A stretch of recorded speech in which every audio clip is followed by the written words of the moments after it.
Good morning. Welcome to the coaches meeting. That's the coach. I'm not a coach. I'm Grant Cohn.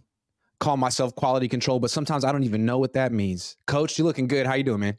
Hey man, you looking good too, Iggy. How you been, man? Feeling good? I've You been, look good. Let's man, I'm go, taking it one man. day at a time over here. That's all we can do, Uh, man. that's all we can do. So the Niners play this weekend. Mm-hmm. It's been kind of a boring start to the season for me. For fans, they're loving it. 3-0. But I think, Yeah. I mean, to me, what's interesting about this game isn't necessarily the Cardinals. I mean, maybe, but I think it's the Niners injury situation. They haven't really had one. And now they got a few injuries. And they got to decide, is this opponent serious enough?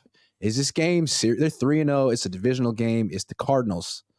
Deebo Samuel has injured ribs and an injured knee. He didn't practice yesterday. We'll see if he practices today. Right. If it's borderline, should he play in this game? Or should they be careful and sit him? I think they should sit him. We have a long season ahead of us. I tweeted early in the Rams game that I thought we should have sat Brandon Ayuk when he initially got injured and he kept playing. And I feel as though that we want to keep a certain level of performance across the board, right? And that's not for one game, but that's for the entire season. I feel like Deebo being able to sit and rest and and sit this one out and possibly be ready for Dallas. And that's another thing that's a factor as well.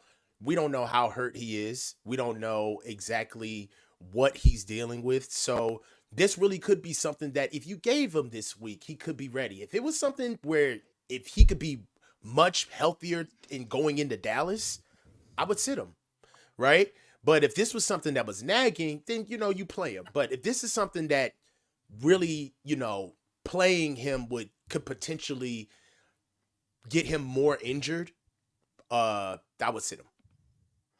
I mean, ribs and knee. If you've ever injured your ribs before, it's extremely painful, and it's the kind of thing that can get worse. It's a core injury. It's a core injury. Like, it hurts to breathe. It hurts to laugh. It hurts to cough. Yeah. I don't know how bad it is for him, if there's a fracture or not, if it's just bruised, but it could get worse. So that's one thing to consider, considering how hard he plays. And the knee too, like that's another thing that could get worse. If he's out on the field, he's going to go as hard as he can. It's the Cardinals. Like, you've put up 30 points without Deebo before. You did it last year. It would be a confident move to sit him and say it's a long season. We can beat the Cardinals without Deebo. Yeah, definitely. I think that would be a surefire move. And it would be an opportunity for us to work on what we know is weak in Arizona, which is their run game.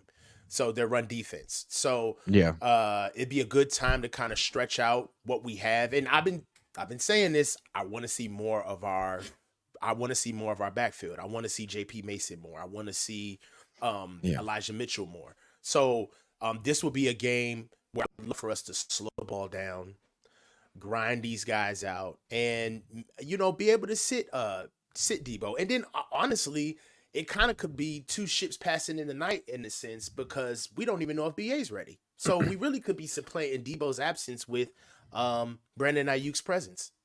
That's possible, because Ayuk is limited. And when a player is limited on Wednesday, most of the time they play on Sunday. Deebo could be limited today. We'll find out. But it just seems like he wasn't ready for Wednesday. Don't rush it. It's the Cardinals. Like with Ayuk, the Niners were smart. They didn't rush it. They're like, okay, it's the Giants. It's a Thursday. We can beat them. The Giants beat the Cardinals. So if Ayuk comes back, you should be able to beat the Cardinals without Deebo. Especially, you got the reigning NFC Offensive Player of the Month and Christian McCaffrey. Not to mention Brock, the real deal Purdy, who his adopted father, I heard, is Evander Holyfield. I can't confirm that. There's papers out. Yeah, I can't confirm that. There's been reports. But look, I'll tell you this. I do see a path getting past Arizona without Deebo playing. So I feel like Arizona is one of these teams where if you try to reinvent the wheel, they're good enough to be dangerous. Right? They got some really good guys on offense. They know how to run the ball. That's what they lead the league in doing damn near is running the ball. And I feel like this is one of these games where we slow them down, we take our time, and we just outclass them on the offensive side of the ball. And then on defense, I feel the same way. This isn't. I want to see. I'd much rather see Deebo playing against Dallas than Arizona. Name 5 starters on Arizona. Josh Dobbs, Connor, the running back, Rondale White, Marquise Brown. No, well, that was close. I'm going to give you Rondale. It's Rondale Moore. I'm going to give you that. Rondale Moore. That's 3. Marquise Brown. Yep. Zaven Collins. Okay. Wow, you did better than me. You did better than I could have done. Will That's, can you do 6? Can you do, there you go. That's 6. Can you go for 7? Pierce Johnson, isn't that the tackle? Paris Johnson. Paris Johnson. You're Jr. good. You're good. You're good. Mm-hmm. DJ Humphries at left tackle. They actually have a decent offensive line. They have a good offensive line, and it's going to be an interesting game. Yeah, I mean, they have enough guys to make it dangerous. They're not a bad team. The only reason why they're kind of looked at as less than is that they leave a lot to be desired on their defensive front. They really don't have a pass rush, and they really can't stop the run. So with that, teams can just kind of take you out into deep waters and just drown you, right? A smart team beats Arizona. That's why I'm kind of looking at Dallas a little crazy. They underestimated Arizona.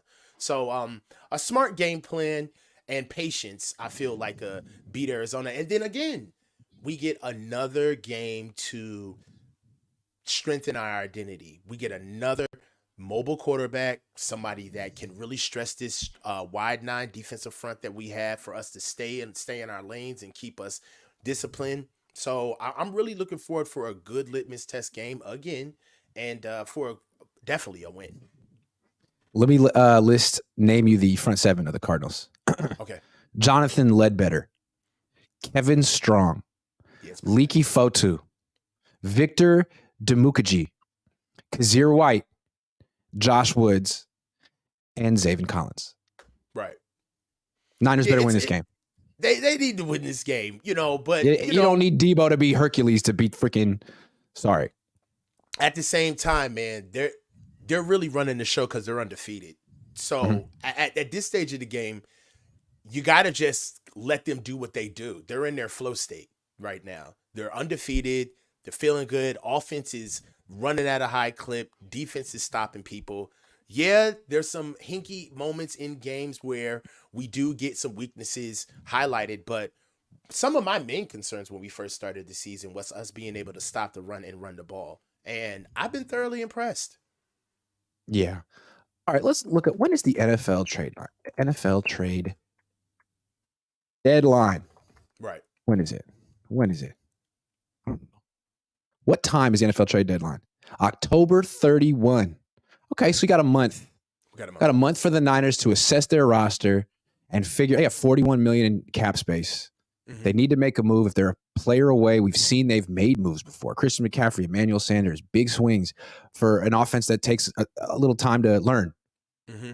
What is the biggest need at the deadline for the Niners? Looking a month ahead. I know what you're going to say, and I agree with you, but I would say the biggest need for the Niners before the trade deadline would be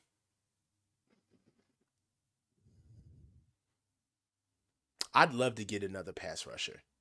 Just another one. Yeah. And it doesn't have to be, I don't even really want like a home run guy. It doesn't have to be anything crazy like Brian Burns, but we just need more depth on that side of the ball, on the other side of Nick.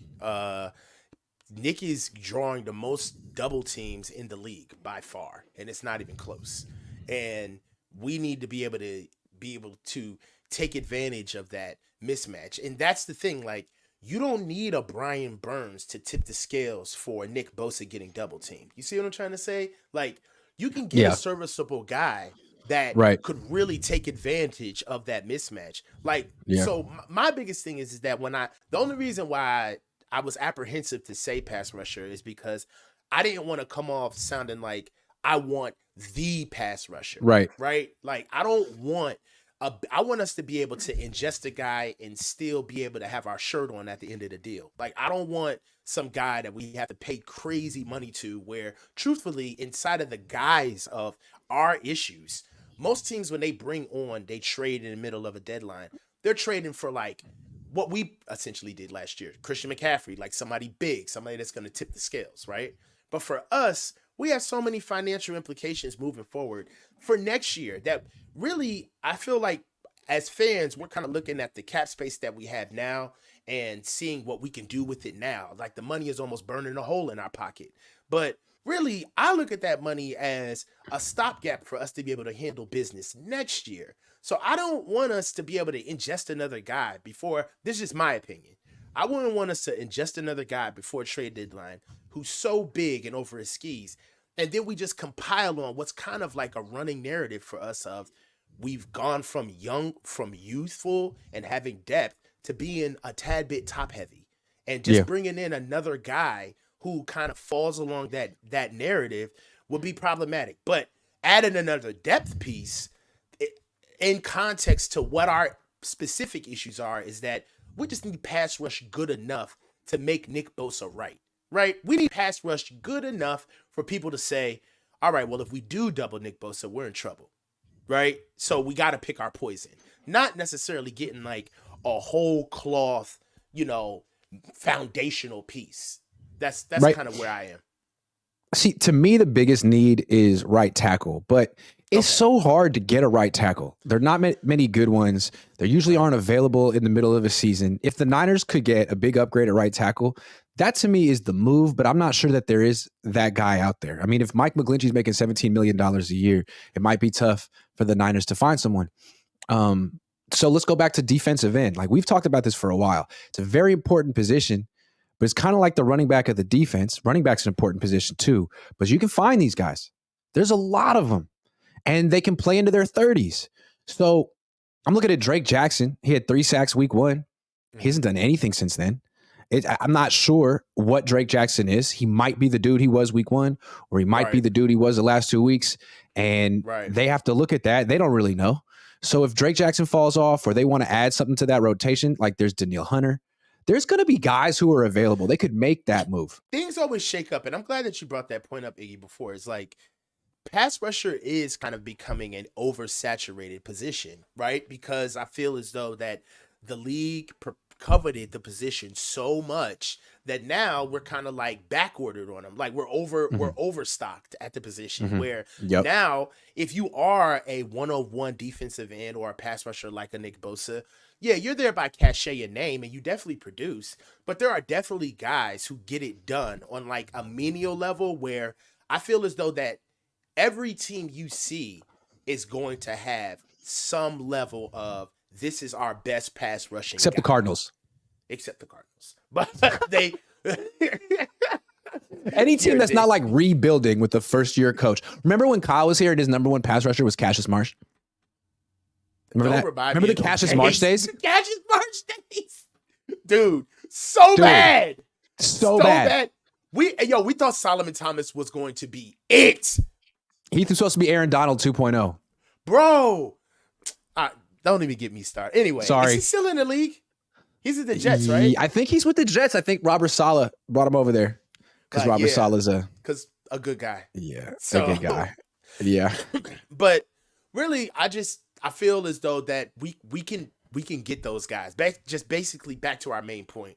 Those type of fringe pass rush guys that are not necessarily blockbuster trades, but can really get you through a season are still out there. So that's kind of the move that I would like us to see. And I do agree with you. Like, right tackle would be nice, but what would you be getting in the middle of the season? You know what I'm saying? Like, you'd be getting Mike McGlinchey, like, which is not worth the juice ain't worth the squeeze, baby. It ain't. No, it ain't. So what do you see from Drake Jackson? Well, I see a lot of growth. He is using his power a lot more. He can play the entire game. He's playing with quickness, but he is a little unsure of himself. Some of his past moves are not really as refined as they could be. It's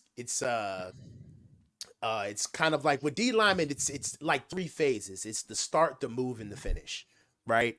And with Drake, he's got a phenomenal start. It's just that he's got muddy moves. And even when he does get a move that works, he doesn't change acceleration on his path to the quarterback sometimes because he's always looking for change of speed. Because truthfully, that is what he is good at. He's very good in space, right? He turns on. And those 3 sacks that we saw, I don't want to take anything away from Drake, but those 3 sacks that we saw were a byproduct of his teammates. Other pressure. Yeah. Yes, his teammates' pressure, right? Yeah. So you still got to make a play. It's still the NFL. He finished. Made those plays. He finished. Yeah. Exactly. Yeah. But he's just having a hard time. I said those 3 phases, but there's so many things under the move, under the finish, under the start, where I feel as though that he's just feeling his way through. He's trying to put it all together. I know who the Niners could get to book in Nick Bosa. He's available right now. They don't have to trade for him right now. Who? D Ford. No, wait, hold on. I got a better one. As soon as we were having a good conversation, bro. I got a better one. Alden Smith. Why? He's like 33. He should be fine. Why are you devolving the conversation? That's so crazy. I couldn't help myself. I was serious for like 16 minutes. I'm pissed off that I took you seriously. I was like, oh, he's going to really name somebody. Who's he going to name? You had to like the edge of my create seat. the suspense, you know what I'm saying? Yeah. With the straight face. Yeah, this motherfucker said Ronald McDonald. Raymond Martinez, thanks for being a new member. Remember, you guys can super chat directly to the coach, which I would recommend because, you know, spread the wealth. Dazza says, how much is the cap projected to go up next year? We're supposedly around 42 million under right now.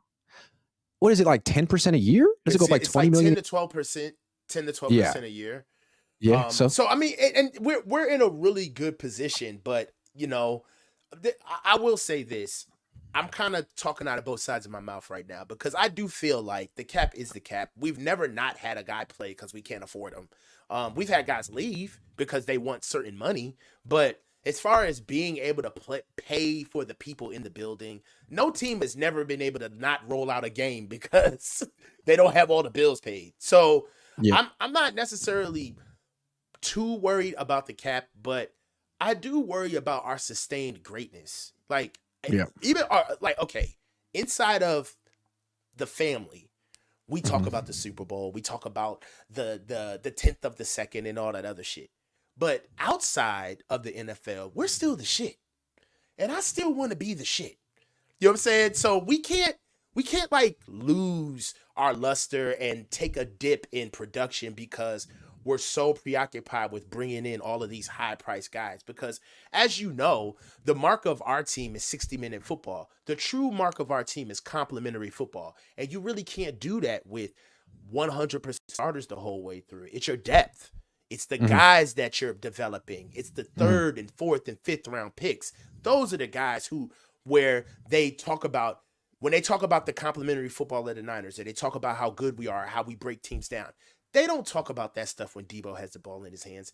They talk about that stuff on 3rd quarter when we're up by 10 and they just can't stop the run. And we just keep bringing in running back after running back after running back. That's when they bring up our depth. Or when Jawan Jennings breaks your back when you're trying to cover Ayuk and Deebo and Kittle, all that. Yes, when Ayuk's going off and Christian's going off and everybody's just knowing where the ball goes, and then here comes Ray out of nowhere and a tunnel screen, and he's got all of the juice in the world because he's been waiting for his moment. That's depth. That's what makes us special, right? So Ray's the most underused player on the team, by the way. Ray needs the ball. Give him the damn ball. He's good. He does need the ball. Yeah, but you know, 2 touches a game. But I feel like the narrative of who we are now is at one point we really were a sum of all parts. Like, look at how we get it done with so many multiple players. Now it is the Christian McCaffrey show. And I don't blame him. Like this is a different offense, right? We don't run the offense the way we did even last year. He's the best running back that Shanahan has had since Terrell Davis. Yeah. He's and you know, he might be a better I'm not saying he's better than Terrell Davis because Terrell Davis was that dude for 3 years. And he's in the Hall of Fame. He's a but better athlete than Terrell Davis. Yeah, and he's a better receiver. Anyway, let's move on. Biggest Mhm. difference between this year's team and last year's team. It's a very similar team. They've really picked up where they left off last year. But if you had to say, what is the main difference between these two teams? What is it? We found our identity early. Yeah. We found our identity early. They're not playing around. No. We're not No slow seeing start. no slow starts. None of that. We're not seeing badly prepared games. We're not seeing bozo head. We're getting some penalties. Playing but down not to your bozo opponents. penalties. None of that. Playing down. No. We're beating the teams the way they need to be beat. We're not playing no games. They are very focused.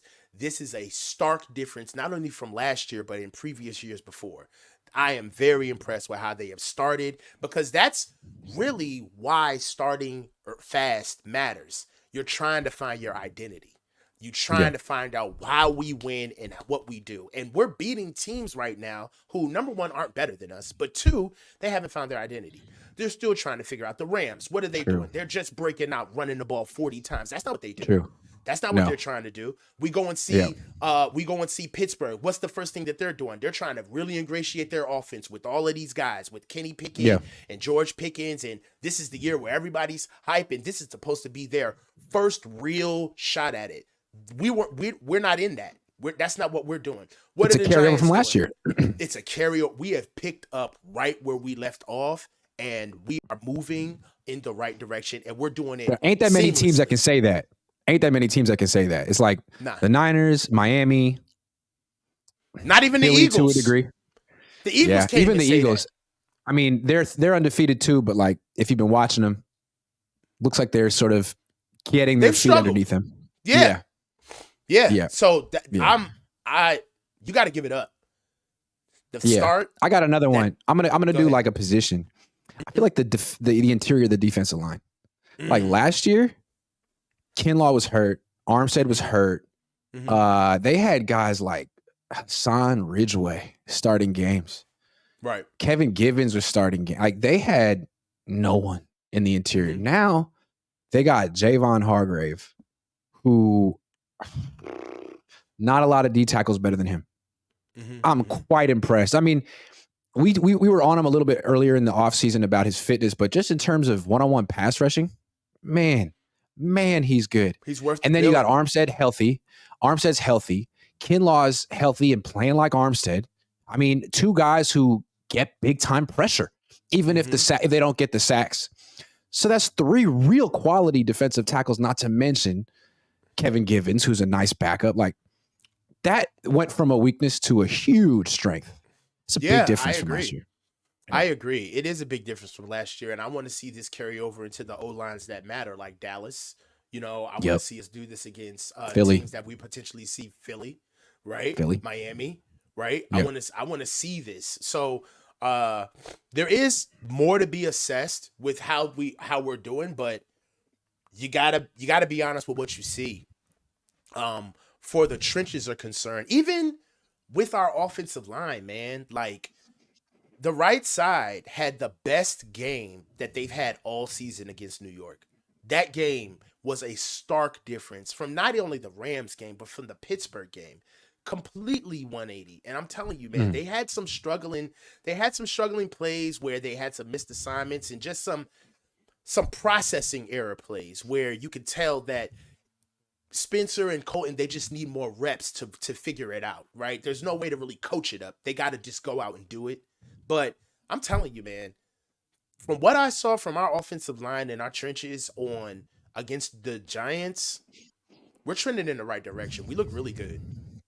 Last thing, then we'll move on. I've really been impressed with Steve Wilks so far. I thought he was a little too conservative against the Rams. He gave up all those underneath catches to Puka Nacua in the first half. But since then, I feel like he's found a good balance of not just conceding checkdowns and letting his pass rush do some work, making the quarterback hold the ball, but also not giving up the long pass. Last year, D'Amico, as good as he was, and he deserved that head coaching job he got, he couldn't stop the long pass. If the quarterback had a little bit of time or could get out of the pocket, he could just throw it up. And the Niners were giving up long passes. And Steve Wilks said it. I want to improve there. And he has. Like, how many long passes have the Niners given up this year? I haven't seen a 0? lot of them. I haven't None. seen any. And they've had some picks. Yeah. Yeah. I'm very impressed with Coach Wilkes. Yeah. Right now, they're just like I said, at this stage of the game, it's like you just want to leave them alone. They're Yep. doing what they need to do to win games, and it's like if you got a job to do and you're really working it. I'm talking about you got your tongue out, and you don't want nobody bothering you. You know what I mean? Like, you don't want nobody bothering you. So I'm very impressed with what he's doing on defense, especially with our DBs. They seem very confident. Even with Diamador Lenore is really all right. The difference between Demo from this year to last year is he used to struggle finishing. He would be in great position. He would always, but he would never finish. He would never turn his head around on time. He would lose the ball in flight, not be in the right position, never using the sideline as his friend, mistime his jump. Yeah. I don't see any of that. As a matter of fact, his reaction time is actually kind of like his weapon now. Like, it's actually how he finishes on balls. So he's a good that's player. Coach Wilkes. That's Coach Wilkes. That's stuff that when we were seeing this stuff, and if you think about this, we were seeing this stuff like mid to late season with Demo when he was giving up these balls, and there was nothing he could do. He had to learn on task, literally, and just play. Now he's actually worked on himself, gotten his body right, and then ran into a DB specialist. It's kind of like the good trifecta for a player of his ilk. One more thing I like about Wilkes. I like that he's in the booth. People were like wringing their hands about it. They're like, oh man, he's going to be in the booth. He's going to be disco. You know, Saleh was on the sideline and D'Amico was. You know who else is in the booth when they call defense? Vic Fangio. Yes, Vic Fangio. If I were a coordinator, I'd want to be in the booth too, because your vantage point is so much better. You get to see all 22 players so much better. I feel like you have a better sense of what the other team is doing and you can make adjustments quicker. I feel like Saleh and D'Amico were on the sidelines because they were guys who thrive off of infusing energy into their defenses. They're not doing a lot of sophisticated. I mean, Saleh was very good. D'Amico's very good, and they do make adjustments and they're good game planners, but a lot of what they do is energy. Yeah. So the hallmark of a D'Amico. The D'Amico defense is 11 guys flying to the ball, 11 guys in the screen when there's a tackle. Like, cool. But Wilkes, I feel like, is a little bit more sophisticated with what he's trying to do schematically, and I appreciate it. Yeah, I do. I understand that, I'm a sideline guy. I've done both. I don't like the booth. Okay. Okay. So, and just for that, it's not a good thing or a bad thing, right? It's a process thing. It's quiet up there. You're removed. It's almost like it's a whole different thing. And take your emotion out of it. The booth can be dope if you in there with like another turned up coach, right? So you guys can almost be in there like wilding out. But the booth sucks when you're in there with another coach that wants to be like it wants to be a library, and you're like, God, man, like, and then like bad plays. You want to be like, fuck, but it's just like you have to like go off of his.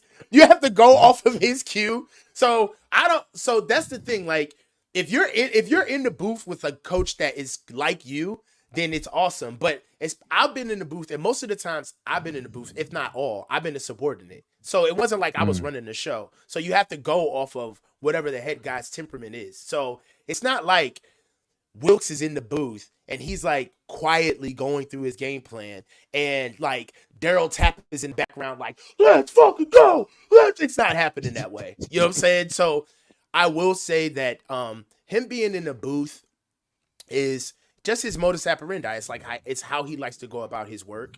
I will say the advantages of being in the booth is that you get to see way more than you do when you're on the sidelines, and you get to also anticipate where you see things coming. So, some coaches like to do that by feel of being on the sideline and listening to their guys and getting back real-time feedback so they can pump out and get into the flow of their game. Other coaches, they like to sit back almost in kind of like a executive position where I have people who are boots on the ground who will give me the information I need. That's and then Wilkes. I can make a solid decision by myself under my own environment. So cool. That's the way Wilkes is doing it. And, it's a good process. It works. Let's talk about today's sponsor for my channel. BetUS. It's the #1 premier online sports book. You want to bet anything, sports, not sports, casino games, go to BetUS. Let's look at what they got this week as far as betting lines. Let's look at the Niners. Minus 14. That's a lot. You think they'll cover that? No. That's a lot. I think Arizona's being slept on a little bit. It's a lot of points for an NFL game. I don't even think it's disrespect to Arizona. I think it's Arizona in Vegas's eyes. Arizona probably has come off an emotional high from beating Dallas, and they're due for to come back to earth playing a team like us. Also, I feel like these lines sort of reflect what the betting public knows about teams. So there are certain teams that are like the Chargers early in the season are always overrated because casual fans know Justin Herbert and think they're good, even though they suck. And I feel like, the Cardinals, everyone thinks they stink because of what they were the last few years and Cliff Kingsbury. But now, no one knows these Cardinals. Josh Dobbs has no track record. Jonathan Gannon has no track record. And they're sort of a mystery. And I think what we're seeing here is more like the casual betting public being like, oh, yeah, Arizona's tanking. No, they're not. So I wouldn't touch this. You guys are welcome to. What about Kansas City minus 10 over the Jets? I might touch that. I take that. I'll take that. Here's an interesting one. See, the Seahawks and Giants, pick them. Giants at home. What? I'll take Seattle. Giants are terrible. Taking Seattle? What do you think? Yeah, I don't like the Giants. I think they stink. Okay, Seattle. Yeah, I see that. No Saquon. Raiders and Chargers. Seattle. Raiders and Chargers in LA. Chargers minus a half. Minus 5.5. Yeah. Chargers. Raiders are trash. The Raiders are terrible. They're trash. One more. Cowboys minus 6.5 at home against the Patriots. I'm taking the Patriots. I'll take the Cowboys, but I'm not very confident about it. It's something about I'm not confident in Mac Jones that I don't like at all. Well, yeah. Well, everybody feels the same way about Mac Jones. Yeah. Anyway, if you want to sign up, if you want to wager, use the link in the description. Sign up. They will match your first wager 125%, up to $100. All right, back to the show. I mean, it's Cardinals week, but at the same time, it's kind of the Dolphins week because they just put up 70 and Mike McDaniel was with the Niners. And I think a lot of people are looking at him and Kyle as the two preeminent offensive play designers, play callers in the league. Andy Reid also too. And I think what's interesting about these two offenses is their quarterbacks are similar. Smaller guys who scramble around, who have been knocked for arm strength, and yet they're balling. Dealing. How do you let's compare and contrast Purdy and Tua. What do they do similarly? What do they do differently? And who do you like better? Let's start with what they do similarly. I feel like they both do have a good short game. They get the ball out very accurately and very quickly, especially in the short to intermediate pass game. They're very creative, crafty. I feel like they're both gamers. They both are confident, aggressive style leaders. And I feel like they're both aggressive quarterbacks, right? Brock isn't afraid to let the ball go. Neither is Tua. Where I feel like they're a little bit different is I would give the physical nod to Brock over Tua. And the reason why is that Brock knows where to go on the field better than Tua. Tua gets outside of the pocket and he instantly becomes a more, I don't want to say a less better player, but he instantly becomes a vulnerable player, right? Whereas when Brock leaves the pocket, you know that there's an actual purpose. He's not winging it. He's getting out there to actually either get out of bounds, get confident, up the field, or let the ball go. So I feel like because they both are limited athletically, but they do have attributes athletically. I feel as though that Brock is just a lot more self-aware of what he can and cannot do versus what Tua kind of moves around like he's Lamar Jackson and he's anything but, athletically, as far as the stick nod moves when he's trying to juke people out instead of getting on the ground, waiting for guys to get closer to him so he can get the ball down the field instead of just taking off. I just feel like Tua has a little bit more of a reckless game than Brock does. Brock is a little bit more reined in than Tua is. Now, on the flip side, I feel like Tua has a liver arm. Wink, wink, Yep. Captain Obvious, right? But Yeah. he has a liver arm. He will let the ball go. I don't know about, because Brock doesn't throw the ball deep often.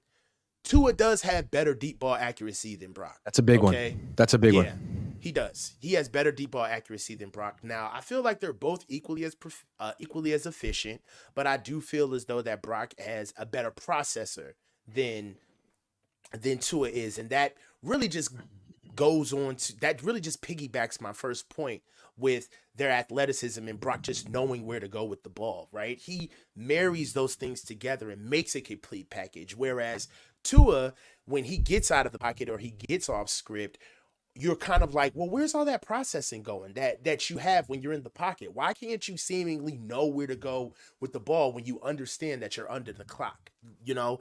Brock seems to do that very well for what we've seen thus far. So I feel like they're similar because they're maybe in the same tier of quarterback, right? Shorter guys, physically limited, good processors, point guard style offense, right? But as far as how they get to it, I feel like Brock's game is built to sustain more than Tua's game is. And then also, Tua's throwing to some Ferraris, man. You know what I mean? Like, he's throwing to some straight thoroughbred horses. And Brock is too in his own ilk. But I feel as though the numbers can be a little bit more skewed due to the fact that Mike McDaniel is a more vertical leaning coach as far as posture is concerned in the pass game, as he should be. I mean, you have a guy like Tyreek Hill and Jalen Waddle. You need to be pushing the ball downfield. But he brought in Tyreek Hill. Like, he had this vision. I think what's interesting about the difference to me, like, Purdy's ability to hit the deep throw is a big difference. I feel like there are things that Brock does better, but they're pretty similar until you get to the deep stuff, which makes me wonder if Brock were on Miami, I think they would stick with Tua as their starter, because you have to have a guy to take advantage of that speed. And I think Brock, I'm not sure that he's that guy yet. He's great on a team like the Niners, where it's the whole emphasis is short, intermediate passes with yards after the catch. I mean, they don't call that many deep throws. So on this team, maybe they'd prefer, maybe if Tua were on the Niners, he'd be backing up Brock. Yeah. But on the Dolphins, okay. I'm glad you said that, because as soon as you said that, I felt the same exact way in the inverse. I was like, well, Tua wouldn't start over Brock if he was here. No, I don't think so. I don't think he would. That's an interesting distinction about there. The offenses are different. Like the Dolphins, and yet these two guys, the similar offense, which is crazy. Kyle worked together like 15 years. They're coming from. They're both an offshoot of Mike Shanahan's offense, and yet what they value is way different. Mm-hmm. McDaniel wants 4-3 speed at running back, at wide receiver, everywhere. Well, as much as you can get. Kyle doesn't seem interested in that. As long as it's 4-4, 4-5 with the ability to break tackles, that's what he's into. It's different.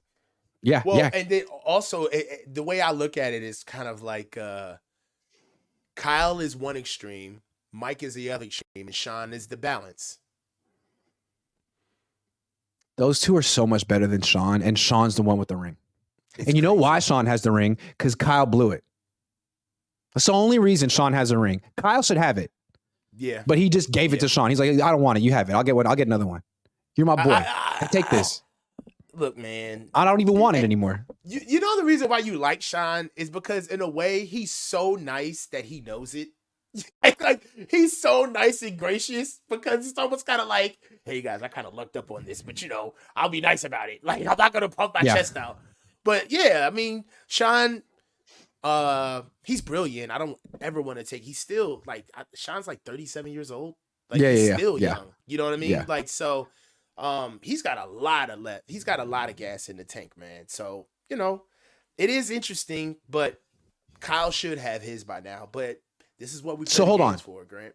Before we move on, final answer. Who you taking, Purdy or Tua, if you're building a team? I'm taking building a team? I thought you were just going to say, like, now. Asshole. I mean, they're about the same age. If I was building a team, I'd take neither of them. But but if I had a gun to my head, if I was building a team, I'd take Tua. If I was building a team, I would. A little less physically limited. All right. Yeah. Last topic. So yesterday, Kyle Shanahan spoke, and we we're asking him about Mike McDaniel's offense. I mean, that's the topic this week. And we were asking about that motion that's sort of taking over the league, where whoever's in the slot just starts sprinting to the sideline like they got to go to the bathroom mid-play. Mm-hmm. And then the ball gets snapped and you turn it upfield. So here's what Kyle Shanahan said about it yesterday. Let's listen to him. Okay, especially with Tyreek, he said sort of short, fast motion. Kind of what you expect. I mean, Tyreek is such a unique dude. He's the one dude with those motions who is fast enough to run any route known to man off of him. And not many people are like that. So they get to try a lot of stuff with that, which Mike's as good as anyone at trying stuff and being creative. They did that in week 1 with the little cheat motion. We did it in week 2 after we saw it. The Rams did it about 3 times versus us in week 2. I've also seen every team probably do it since week 1. So it is a cool motion. And they got a real cool guy to do it with. What do you call it? We call it cheat. Yeah. Shortly after you hung out It's cheating. Why is it cheating? I don't know. It looks almost did it. It looks hard to stop people like Tyreek and Deebo and stuff with a running start. That's usually only in the CFL. So it's cool to get him running sideways and still find a way to hit it vertically. That's funny. I really like Kyle Shanahan because it's cheating. Because it looks. Sorry, I was. And like he said, I'm not going to drop an F-bomb today. Anyway, what did you think? It's funny that they call it cheat motion. He's saying essentially it's a huge advantage if you have Tyreek Hill or Deebo, but really if you have Tyreek Hill. And it seems like Kyle is like begrudgingly saying like, yeah, man, it's really good. We all have to run it, but none of us can do it like Miami. That's exactly what he's saying. What he's saying is that we got the Chrysler 300, but you got the Bentley. You got the Phantom. You got the Phantom. That's what he's saying. He's basically like, all right, we all kind of like it because it's cool. It's so many emotions. It's like, I'm pissed that I have to admit that I like it. I'm pissed that you brought it up and I have to address it. I'm pissed that the guy who I pay $20+ million a year for to do isn't the best in the league that does it. And I'm pissed at the fact that you came up with it before I did, and you're doing it with a far superior player. And so I'm going to call it cheat motion. I'm going to call it cheat. Yes.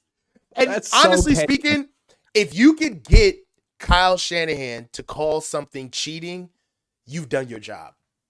Yeah. Because he's looking for those edges. He wants those edges. Yes. Like, if Kyle openly admits that something is cheating, and look at his face when he said it. He's like, he looked like your little brother who really can't beat you in Madden, and he's just like, you're cheating because it's cheating. It's like, no, because you suck. And you keep picking the Bucks, and I keep telling you to stop playing with the Bucks. That's why. So it's not cheating. It's honestly, it's the most gracious compliment that a coach of Kyle's ilk can give. It's a compliment. I just think it's interesting that it's such a simple wrinkle. This coaching tree has been doing jet sweep motion for like 7 years. And it's essentially just the opposite. Instead of running a dude across the formation before the play, run him the opposite direction. Run him toward the sideline. And it has this crazy effect because it's not revolutionary, but defenses aren't prepared for it. It's not something like defenses prepare to stop the jet sweep motion every day of the year. OTAs, minicamp, training camp, all that. But this is new. And until they have a full offseason to plan and rep what they're going to do, it's going to be getting defenses. Another thing I like about it is it doesn't, when you bring a guy in motion and he crosses the formation, I feel like that can confuse some quarterbacks because now your defense has to change a lot. You're changing the picture. You set him the other direction and nothing crosses the formation. I feel like the picture stays the same for the quarterback, but the defense is now in a bind. I like it a lot. And the Dolphins use it not just for routes, but for blocking too. And you know what else is beautiful about this as far as irony is concerned? The player that they're revolutionizing this scheme, this new move with, came off of a pick that the Niners, gave Miami. That's true. the Miami can do this because the Niners were so charitable. Here, have Tyreek Hill. We don't want him. We want Trey Lance. It's it's like, is it really cheating with the guy that we used with the pick that you gave us? I mean, isn't that rich? Isn't that rich? Like, that's so funny, man. Like, That's a good point. yeah. The only reason we can do this is because you needed Trey Lance that much. And he's not there anymore. No. We had the third pick. You guys made a bad decision. We stuck with Tua. Look at us now. And cheat motion. Look at the cool shit we're doing now. You're calling it a cheat motion. I asked a coach last week what it's called, a retired coach, and he said he thinks it's called zin and zout, as in like zipping in, zipping out. I don't know. Kyle has a much more petty term for it, and I like it. He just dropped like cheat. I think it's really funny. Anyway, Deebo, you're going to have to run those a little harder because Kyle thinks that you're like really good at it, even though we've seen. Tariq is 101, man. I don't know how you're going to replicate that. I don't know. I like it. It's like almost you think about embarrassing to run it. What you could do, what they do a lot, you have Tyreek in the slot and some whatever wide receiver to the outside. Motion Tyreek outside of him, snap the ball. He screams upfield, but you throw to the inside receiver, who was the outside receiver, running a dig route. And the defense is widening out and so concerned with Tyreek Hill that all of a sudden that other receiver is wide freaking open. That's the thing that struck me about the Dolphins in that game. Like everything was so wide open. Every run had huge holes. Every receiver, no one around him. Like that is a real feather in McDaniel's cap. It's a huge feather in his cap. But it's Denver. But I will say this: Denver did give up. They suck. They don't play for Sean. They don't play for that man. There was a point where they were just kind of scoring on air. True. Dazza says I like BP, but when has he put up the numbers Tua has put up? Good point. Tua's had games where he put up 460 yards. It's true. It's true. Yeah, Dude says it. Go ahead. No, I'm just saying, but Tua also, the offense that Tua runs, man, who he's throwing to, man, like, the same way we look at Brock where we say, Brock only had so-and-so air yards. I mean, I would beg people to start looking at Tua's air yards. I mean, I know he throws deep, but a lot of those things are being taken to the house by, like, very athletic players. Dude says it's cheat motion because they're moving toward the line of scrimmage but never get called for it. Well, I understand. Okay, so yes, that is true, but they're lean. It's they're not lateral towards the line of scrimmage. It is. I know what you're saying, but if your shoulders are not square with the line of scrimmage, you can lean towards the line of scrimmage. You just can't turn your shoulders, and that's why really it is cheating because only special athletes can generate that much speed and stay legal. So yes. Are they moving? Is he literally moving towards the line of scrimmage when he's doing the motion? Yes. But as long as your shoulders are not turning towards the line of scrimmage, that shit is legal. Arena League is different. I played Arena 2 ball for the Huntington Heroes. Arena League is completely different. You are coming from depth, running towards the line of scrimmage full speed. That is not the same thing. Also, everyone does jet sweep motion, the Niners included, for years. And when they have, if it's a play action pass and the guy goes in motion, before that ball is snapped, a lot of times he's turning upfield a little bit too. He's turning up the field already. Yeah, even in those motions. So that's the thing. I'm glad you brought that up.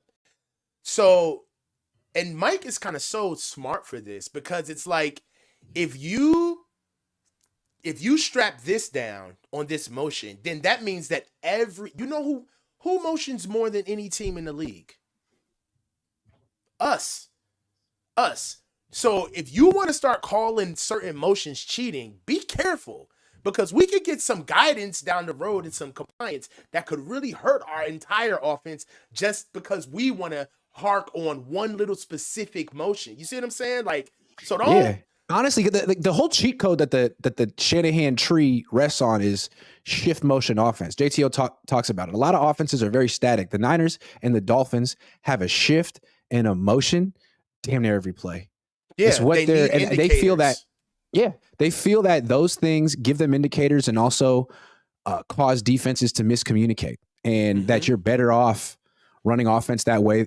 Doing a shift and a motion every time and being methodical and slow than just getting the line of scrimmage and going fast. That's how they believe it. And that's one of the tenets. That's one of the tenets of this offense is that they want to make everything look the same so you can get the defense out and down. Are you good? Yeah. Yeah. They want to make everything look the same. Yeah, they want to make everything look the same so they can make sure that they get the defense out and down as fast as possible. So if you get the defense out and down, they're operating off our pace now. So when we get them in their normal sets, then we, with our pre-made sets, not only get to get indicators, but we get to manipulate the defense because we have them exactly where we want them. But when you come out in different formations, defenses already get indicators as to what type of defense they want to run. But when you come out looking the same, the entire every play, we get them cornered into where we want them to be. Good call. Good call. Brother Bob says, Eaglet, how long is Kyle's extension? I don't know. I gotta look that up. Through 2026. Okay. I think it was through 2020. I don't know. I thought it was through 2025 already. So I'll have to look that up. 200 yak last week. I love BP, but that's dink and dunk. Is that right? 200? Yeah. Well, I mean, yeah, that makes sense. I mean, it was, right? It was all the blitzes that they had to beat. Daz says, why can't we use Ray Ray in cheat motion? He looked good when Deebo was out last year. Thank you. Ray Ray did do his thing when Deebo got hurt last year. Don't forget about that time. Ray Ray snapped. He was better. I remember that Deebo talked like I wasn't in shape. I was trash. Like, okay, you weren't trash, but Ray Ray literally did your job better than you did. So he looked good. He did look good. Yeah. Explosive. Explosive. Yeah, I'm a big Ray Ray McLeod fan. Have I said that? Big you love Ray Ray. Yeah. Love Ray Ray. I was skeptical when he came to the team. All the time. You know, when Ray Ray runs the ball, man, he reminds me of like those early 2000 athletes, or 99. Like, remember, you know who Ray Ray moves like a little bit? Remember Peter Warwick? Yes. Remember Peter Warwick? Florida State. Yes, dog. Like Peter Warwick wasn't fast, but he was like sudden. Like Peter Warwick, like Snoop Menace. Like these guys that could just cut on a dime. Like Ray Ray gives me those vibes. You know what I mean? Aisha Malik says, please give my nephew Zion a birthday shout out. He's turning 17. Zayn? I think it's Zion. I don't know. Zayn? Please give my nephew, I'm thinking Zion, a birthday shout out. He's turning 17 on October 2nd. I wish I could pronounce your name correctly, but shout out Zayn? Shout out. Happy birthday. Shout turning out 17. Zion.